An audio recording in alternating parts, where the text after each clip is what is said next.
Hi YouTube, Art here again with another video. Today's video is going to be about controllers. Over the last couple months, I've played with 3 different controllers. We're going to round them up and we're going to compare them all. I'm not going to do a deep dive on every single one. I'm only going to deep dive my favorite one, but I will touch on all the important features for FPS gamers like myself in each controller. If one of the other 2 interests you and you want to see a full guide, let me know in the comments down below. Before we get into the number 3 controller, I did want to just make a note. Number 3 and number 2 are super close together and it's going to really come down to what your needs are, and I'll cover that when we go over each controller. Surprisingly enough, the number 3 controller today is the Apex 5. I've never thought I'd see the day when FlyDigi would be at the bottom of a list, but it is a great controller nonetheless. It is got the premium build that you would expect from the Apex 4. It does have a slightly different button layout on the back. I'm not the biggest fan of this. It kind of forces you to play with all 4 fingers on a paddle, and I usually end up stress squeezing one of these when I don't mean to. I definitely prefer playing with 2 fingers on and reaching up, but it's kind of hard to do that. Now, these paddles on the bottom here are also removable, which is super convenient. We'll get a close-up on the screen here of that. So if you only play with 2, you don't have to use all 4. Now, another thing every controller in today's video is going to have are these shoulder buttons up near the triggers and the bumpers. These are probably my favorite addition to controllers in a really long time. It's a really natural place to put extra buttons, and just so we go over it, all of these controllers can do keybinds, and so I end up putting the T key on the left here for in Warzone.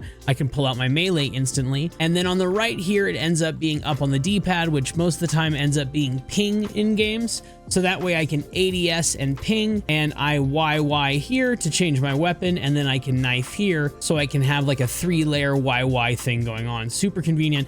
Every controller in today's video is going to be capable of doing that. Now, like the Apex 4, the Apex 5 still has these magnetic triggers, which I currently have configured for the trigger lock mode, which we'll go over when we go over the software. And as you can see, I'm tapping these pretty hard and they're not pushing through, but you can push through. It's kind of nice when you're sniping. You can hold all the way through on L2, but it might be a deal breaker for some people because it's not real digital tap triggers. It's just a trigger lock system. Now, I will say that these are a lot stronger. These magnetic motors are a lot stronger than the Apex 4, so I didn't find myself pushing through ever, really. But it still doesn't have that tactile click that I really like from the other controllers in today's video. Speaking of tactile click, the only thing on this controller that is a clicky item are these face buttons here. You can kind of hear it when I'm clicking. Everything else, the triggers are those weird things. These bumpers are kind of membrane switches. These buttons at the top, the shoulder buttons, are also membranes. The buttons on the back are kind of mushy. Nothing's really got that crispy mouse click feel, which a lot of the other controllers in today's video will have. Like the Apex 4, which you can check the whole video out that I made on it, it still has the adjustable tension. You take the faceplate off, there's a little tool in the side that you pull out, and you can tighten or loosen the tension. I end up playing pretty loose on all of these sticks. Also, like the Apex 4, it still does have the GIF screen, which you can load a fun little GIF on it.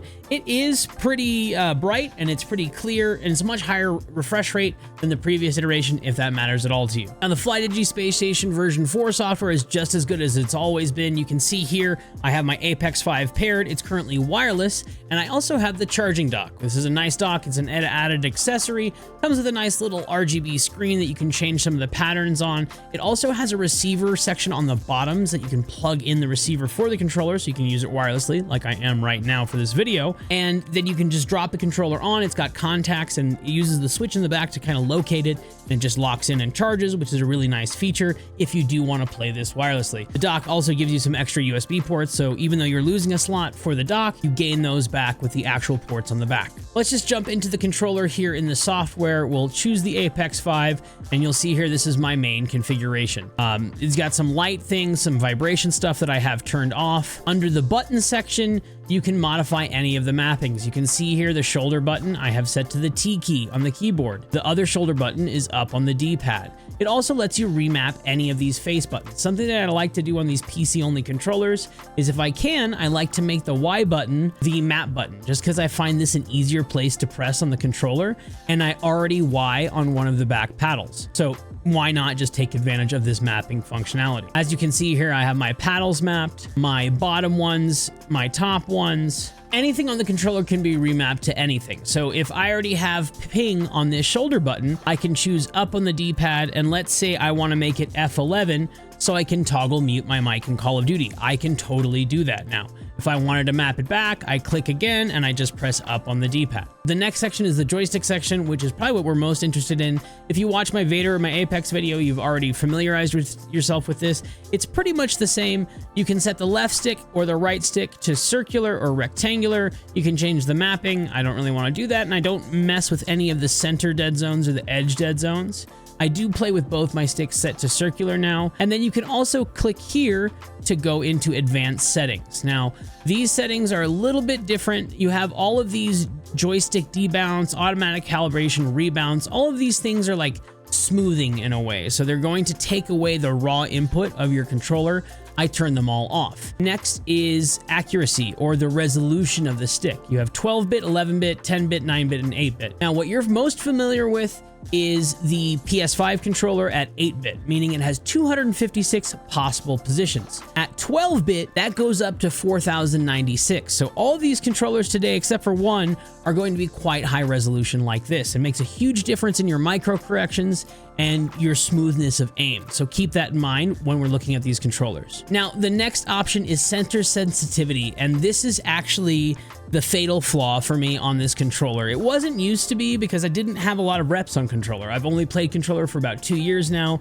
I was a mouse and key main from way back in the day. I've learned controller, and I learned a lot on the FlyDigi products. Now, the way FlyDigi builds their sticks is pretty unique. It's kind of got a seesaw pattern going on here. So if you think of it like a bottle resting on a desk, as you roll the bottom of the bottle around, you could get a general position, and it kind of feels like a joystick. That is how the sticks on this controller are designed. There's a paddle that gives the encoder information about where it's at, and then as you roll it around, you're changing the position. Now, the problem with that is the center becomes really well defined, and it becomes really hard to like make micro corrections when you're just off center because of the construction of the joystick. Now, this setting aims to combat it.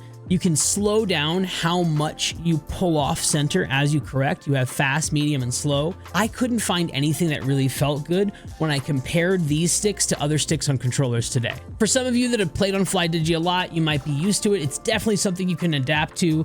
If a lot of the other premium features of these controllers attract you, I'm sure you can get used to it. Just for me, the traditional feel of a potentiometer stick with the 2 yaw axis, which I'll show here when we get to one of the later controllers, it just feels a lot more natural. I played for a long time on a PS5 controller and a PS4 controller, and I got really used to that. I miss the PC-only features of these controllers, but man, coming back to these FlyDigi sticks, the center just feels really weird and squirrely to me, and it's really not something I can get past. That's a big reason why this controller is at number 3 in the list, in addition to the back paddles just not being my favorite layout. Gyro.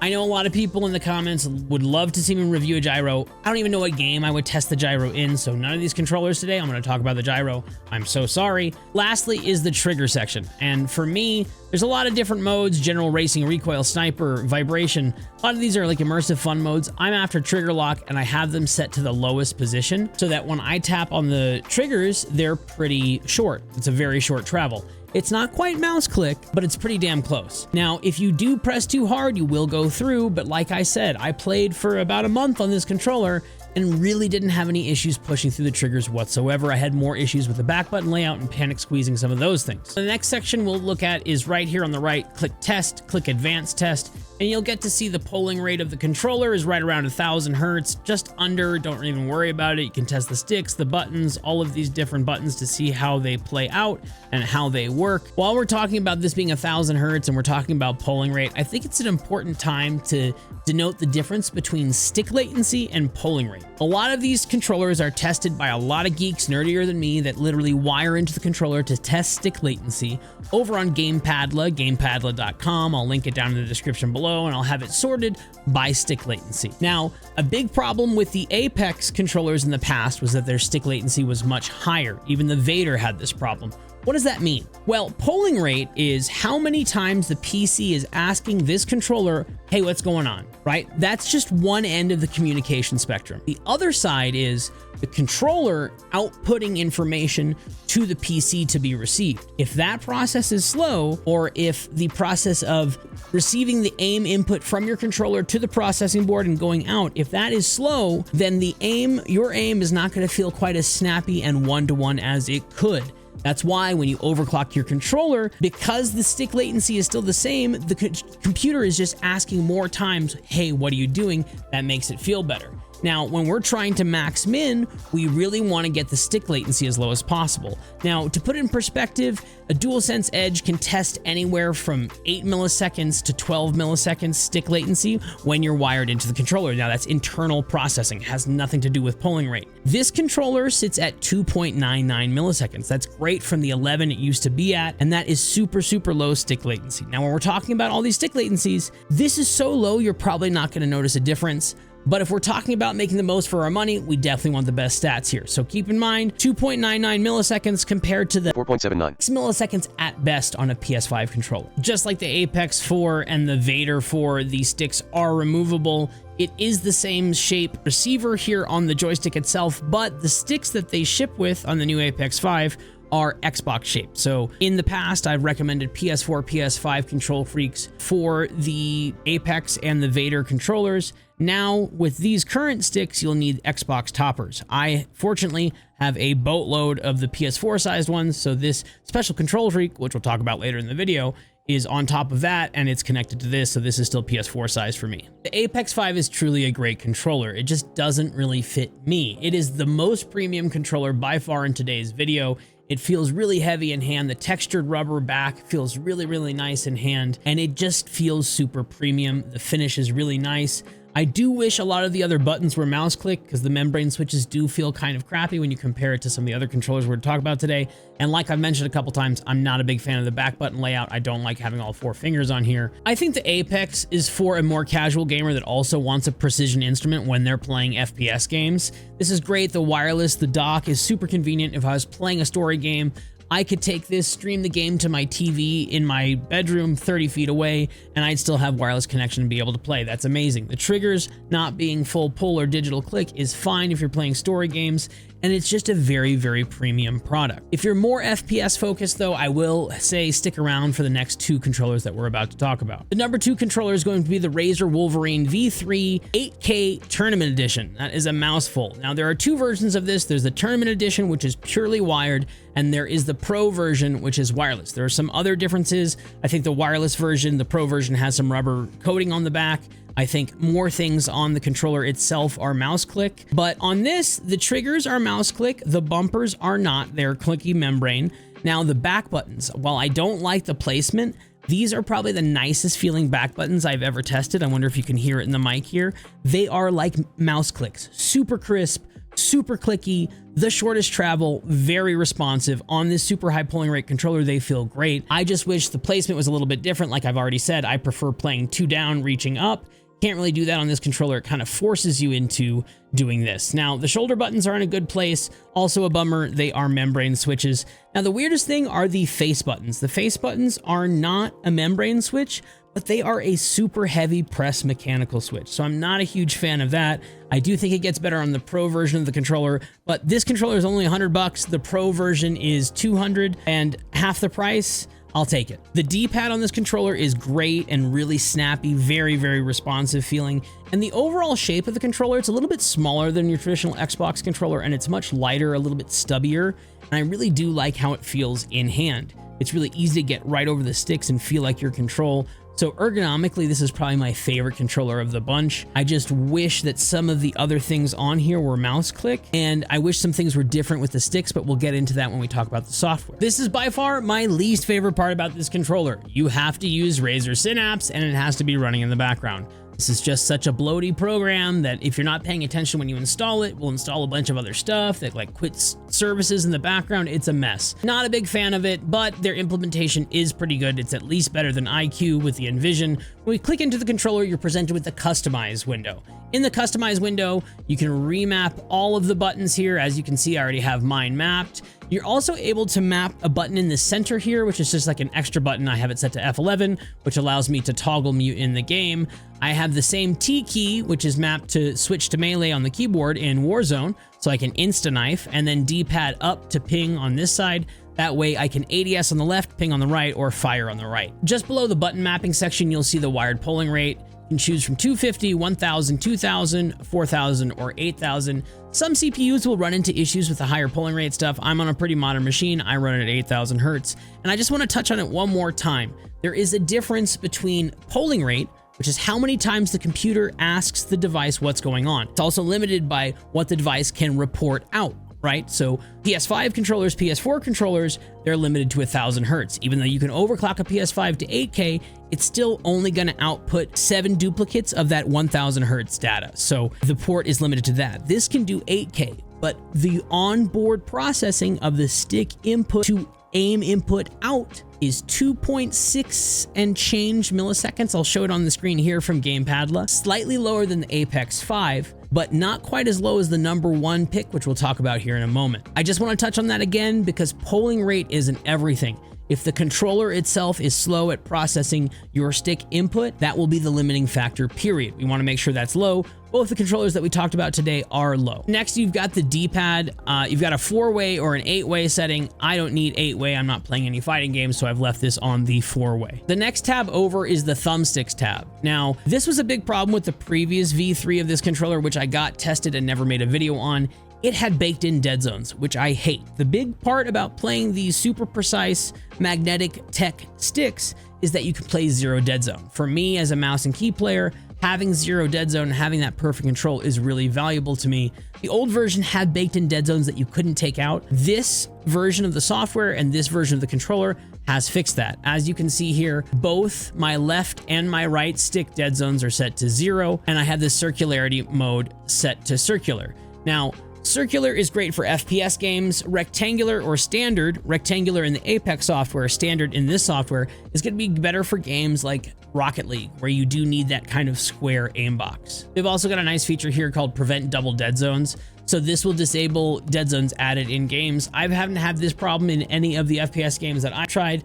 Maybe relevant in other games though. I also have a sensitivity clutch feature, which I'm not really interested in. I guess you can assign it to a button and you can slow down your sense when you press it, kind of like the snipe mode that some mice have had in the past. Interesting, just not for me. The last panel is the calibration panel. You can calibrate each stick independently. It will walk you through the steps of pushing in a certain direction a certain number of times. And once you complete it, the sticks will be calibrated. As you can see, mine are nice and centered, even though I'm rocking zero dead zones. So I really don't need to worry about a calibration here. That's a great segue to talk about the sticks on this controller. They don't feel terrible. They don't feel as premium as other sticks on some of the other controllers today, even the Apex 5. Now, they do feel like traditional sticks. They don't have that weird center, which for me puts them above the Apex 5.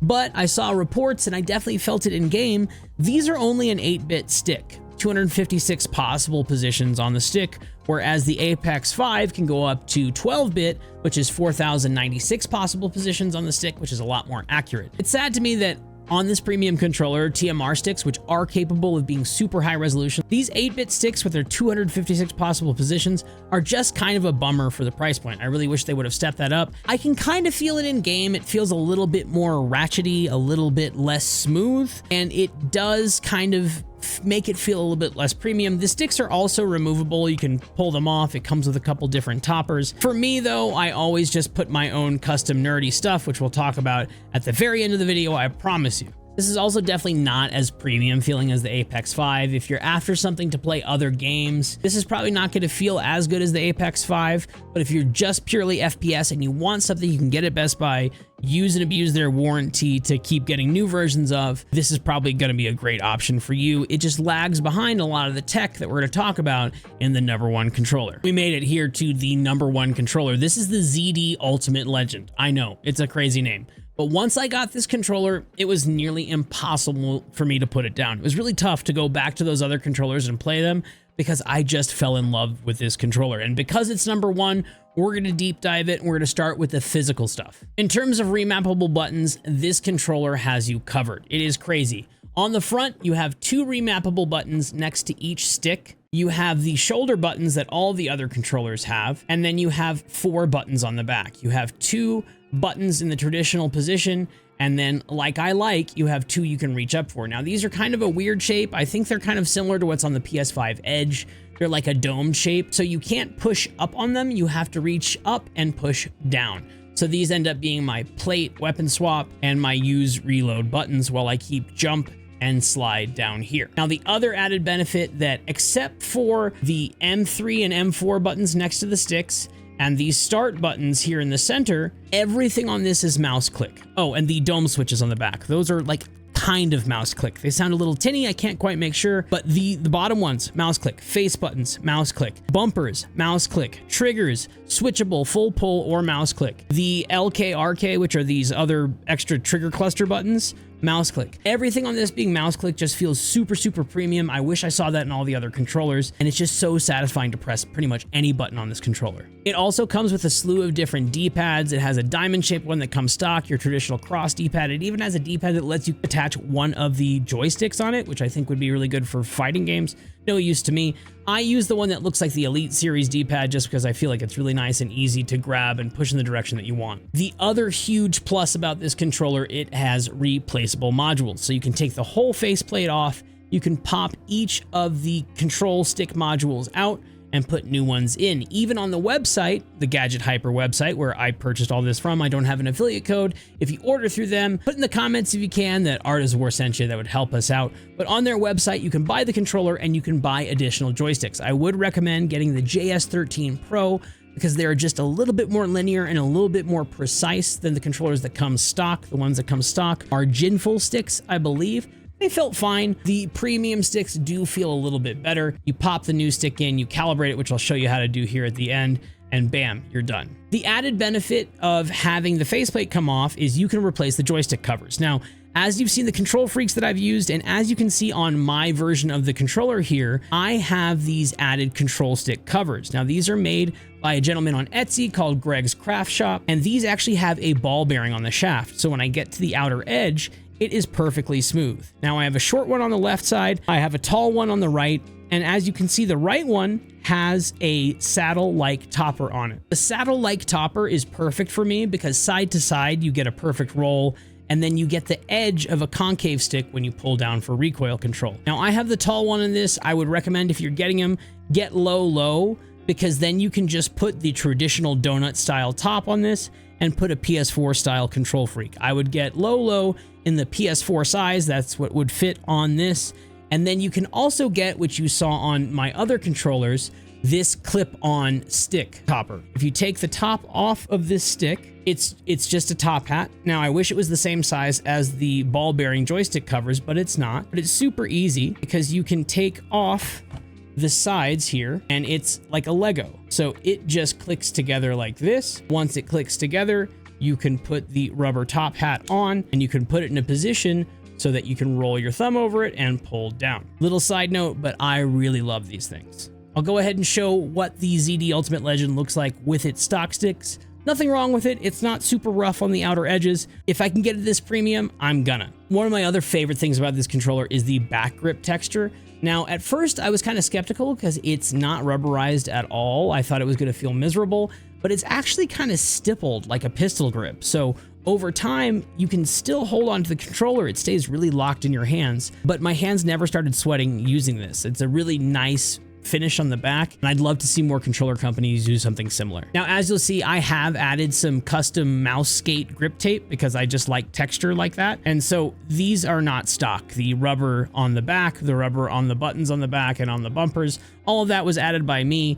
The texture on them stock is fine. Like I said, I'm just weird about texture, so I added that myself. If you're interested in doing it yourself, I'll link the grip tape down below. It comes with a kit of tracing paper, quote unquote. You put it on, you cut it off, really trim to the button. You put it on the back of the grip tape, you cut out the grip tape, you apply it. Works great, looks clean. You can use a razor to clean up your edges. The best thing about this controller, now bear with me, is that there is no desktop application. It uses stock Xbox 360 controller, I believe, drivers built into Windows. So if you were to take this to competition, you do not need to download anything. It is all done through, believe it or not, a mobile app, which you can see I'm sharing with you through my iPhone here. I'll link it down in the description so you can download it from the App Store or from the Google Play Store. You download it, you install it, and it'll probably be in Chinese. So the first thing you do is tap the top, switch your language to English, and then go back, and you'll scan for a device. It may ask you to set up a new controller device, and you'll pick the Ultimate Legend, but as you can see, mine is showing up here. So I'll tap the connection button. It will connect to the controller, and as you can see, all 3 green check marks here on the screen mean I'm connected. Now, if I tap the controller itself, it will take me into the controller configuration panel. At the top here, you first have all these different configurations. Some of this is in Chinese, so get ready to screenshot this and open it in Google Translate, which is a great way to see it. But basically, these blue buttons are rename. You can confirm I have a Warzone one. I'm working on a Battlefield 6. If you tap it, it will load that profile. We're going to stay on the Warzone one for now, and this save button at the top is going to be your best friend in all of the settings, because when you change things, if you don't click that save, it's not going to stick. So we'll go through each of these settings one by one here. The first one we'll start with is button mapping. Now, this is not the section where you're going to map all of the custom buttons on this controller, like the shoulder buttons, the back buttons. This is purely to map the existing face buttons on the controller. And as you can see, like in the other controller software, I have remapped the Y button to be my map button on the controller. You would hit those save changes. Don't use any of the turbo stuff. Don't be weird. Once you have those changes saved, you can bump out of this. Next, we'll go to trigger settings. Trigger settings, pretty basic here. I left it at 0 and 100, and I set it to short on both triggers, and then I hit save in the top, and we can go back to the main menu. Next is joystick tuning. Now, this is one of the more important ones. We'll go into joystick tuning here, and you'll see left, right, left. We're going to leave all the center dead zone alone. We don't want to add any software dead zone on the controller. Peripheral dead zone, what that does is as you increase it, it moves the outside of the stick in, which will essentially increase your sense. So you don't want to do that. Leave that alone. And then sensitivity curve, I don't mess with this at all. I control all of that in the games that I play. So that's both the same on the right and the left stick. Now, before you leave here, you don't want to miss this. It's in a very weird place. If you go to swap at the top, you can turn things around, move the D-pad and the joysticks. I don't want to do any of that. At the very bottom, you have step size. Now, this is very confusing. There's no documentation on it. I saw some chatting in the ZDGame Discord, which is a great resource, and I'll link down in the description below. But this is linked to stick resolution, with all the way over at 255 being 8-bit stick resolution, and all the way over at 1 being 13 or 14-bit stick resolution. And what that maths out to be is like 8,000 plus possible stick positions at 13-bit, and then 16,000 and change if it is 14-bit, which is just insane. That means that these sticks are going to be the highest resolution, smoothest, most easy to flick and micro-correct on sticks that you have ever played on. And let me tell you, I've played on this for about a month, and it feels fantastic. Me personally, I leave my step size on 1. That is going to be the highest resolution. If it feels too weird, twitchy, reactive for you, you can always just bump it up to 255, which is 8-bit, or maybe anywhere in between. Let me know in the comments down below what works best for y'all. Like I said, I'm going to leave mine on 1, so I'm going to set that back. I'm going to hit save, and we'll go back. Again, gyro enjoyers, I'm not going to review it. I'm so sorry. Disable mapping, save, back out. Vibration setup, don't care about any of this. I play FPS games. I turn it all to 0, click save, and then back out to the main menu again. Sleep setting, I have this set to never sleep at the bottom. I don't want the controller to go to sleep. Back out of that. Lighting, this is pretty fun. You can control the home button, which is the center button, as you can see here on the screen. You can control the left ring of light, and you can control the right ring of light. There's static effects, there's breathing, gradient, flow. I had to set these to like this peach colored light just to make it look white, because when I play on hand cam, I wanted to look nice and clean.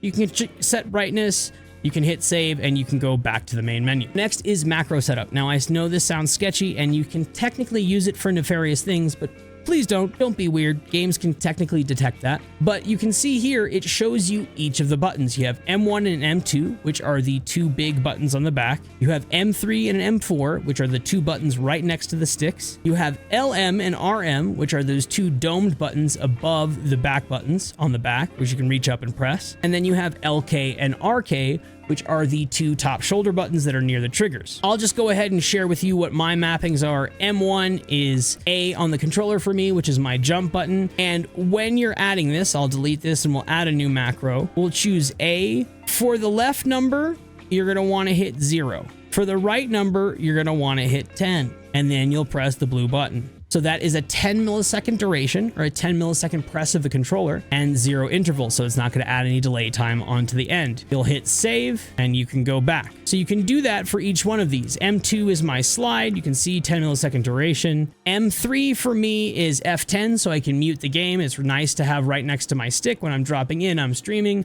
Much easier than reaching up and muting something. I can just do it right on the controller. M4 is a similar thing for me. It's F11 in game, which is toggle mute in Warzone.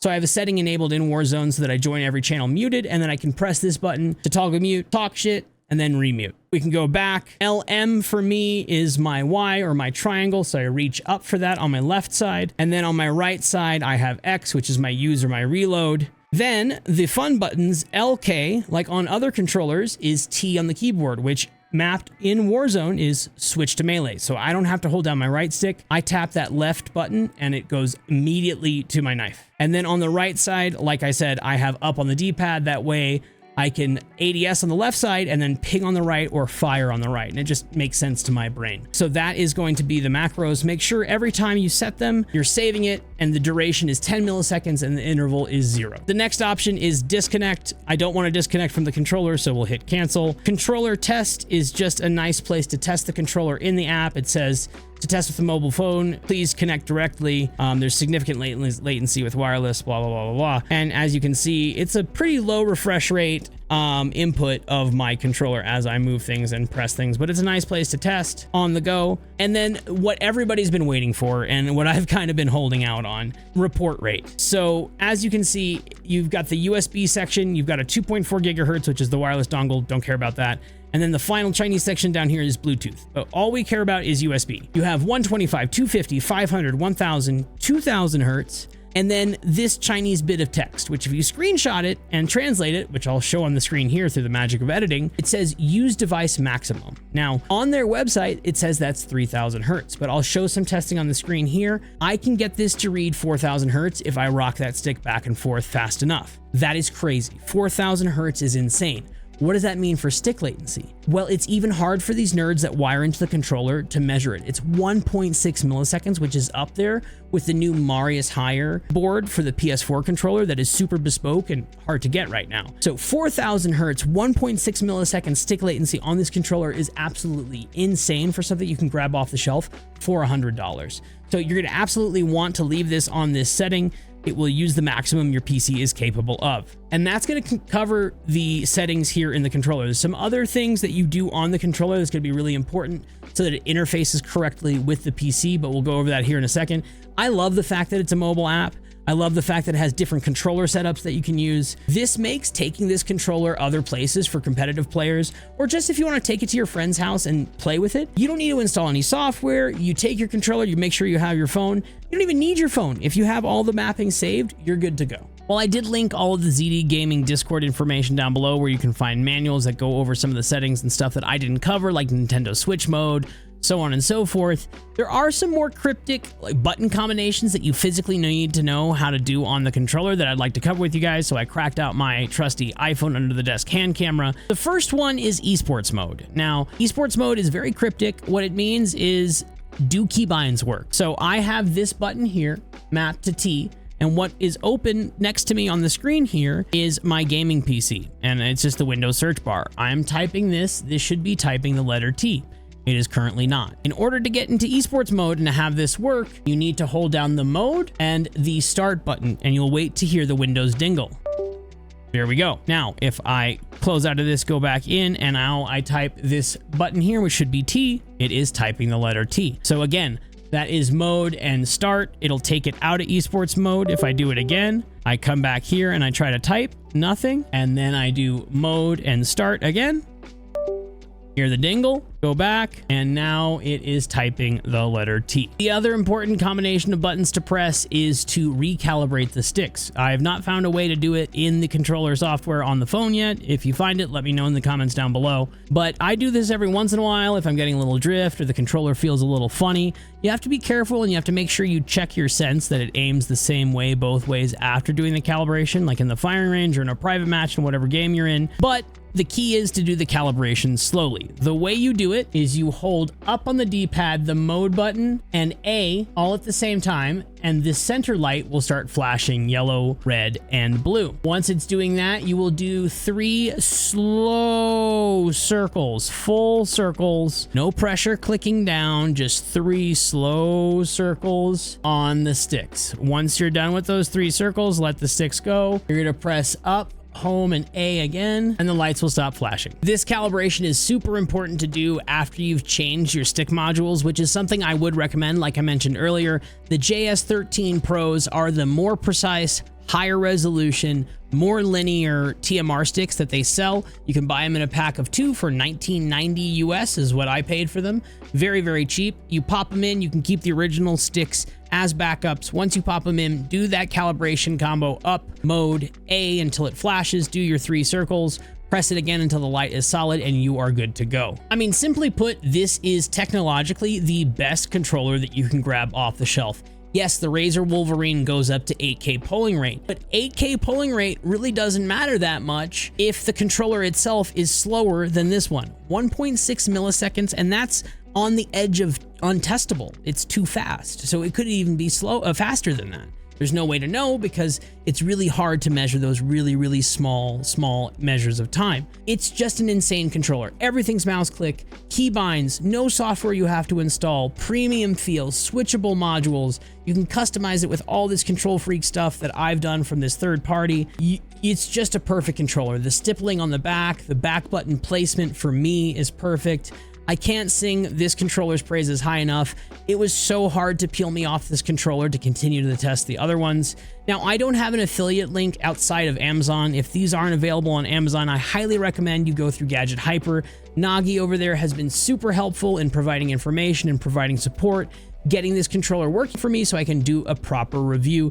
I hope to work with him more in the future. If you do end up buying it, maybe there's a comment section. You can let him know Artist War sent you. It would help us out. I know I called them Control Freaks, but they're not. Greg's Craft Shop on Etsy makes some great stuff. I really like his unique Control Freak toppers and these ball bearing sticks that I covered earlier in the video. So check his stuff out. Really innovative stuff. That's gonna be it. I've been working on this video for a long time. I've really put all these controllers through their paces. I pride myself in how much playtime I put on the peripherals I test. I look forward to bringing you guys a different video in the future where I talk about these new custom IEMs that Tipsy hooked me up with, talk about how they feel, what a custom IEM feels like, and what something at this price point is really like, as well as another bespoke controller. I'm getting a Marius controller built by somebody.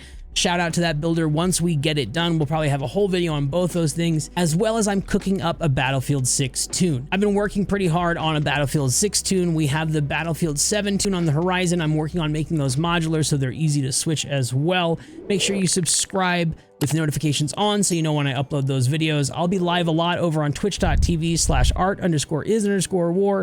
Testing controllers, testing headphones, building that Battlefield 6 audio tune, just getting reps in the game, hoping we get that BR on the 28th. I will be taking this weekend off. I will be at TwitchCon. If you're there, make sure you say hi. Until the next video, I'll catch y'all later. Peace.